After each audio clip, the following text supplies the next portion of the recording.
మినపప్పు లేకుండా కేవలం అటుకులు బియ్యం ఉంటే చాలు ఈ స్పాంజీ దోశలకి చాలా మెత్తగా సాఫ్ట్గా దూదిలాగా అయితే వస్తాయండి. మనకి మినపప్పు వేసుకొని చేస్తే ఎలాగొస్తాయో కన్నలు కన్నలుగా దూదిలాగా సేమ్ అలాగే వస్తాయి. అలాగని Eno, baking soda, baking powder ఇవి ఏవి వాడట్లేదు. హెల్తీగా కేవలం అటుకులు బియ్యం ఉంటే చాలు. దీనికోసం ఒక మిక్సింగ్ బౌల్లోకి 2 కప్పుల అటుకులు వేసుకోండి. మందంగా ఉండే అటుకులు వేస్తున్నాను. అవి లేవు, పల్చటి ఉన్నాయంటే అవి కూడా వేసుకోవచ్చు, మీ ఇష్టము.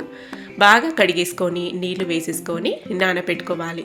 మనం అటుకులని బియ్యం నానపెట్టుకున్నప్పుడే నానపెట్టుకోవాలి. పిండి రుబ్బుకునే ముందు నానపెట్టుకుంటే మెత్తగా రావన్నట్టు.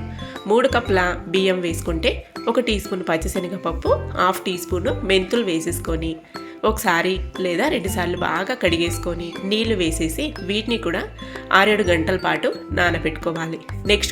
నెక్స్ట్ వీడియోలో చూద్దాము. ఫుల్ వీడియో రిలేటెడ్ వీడియోలో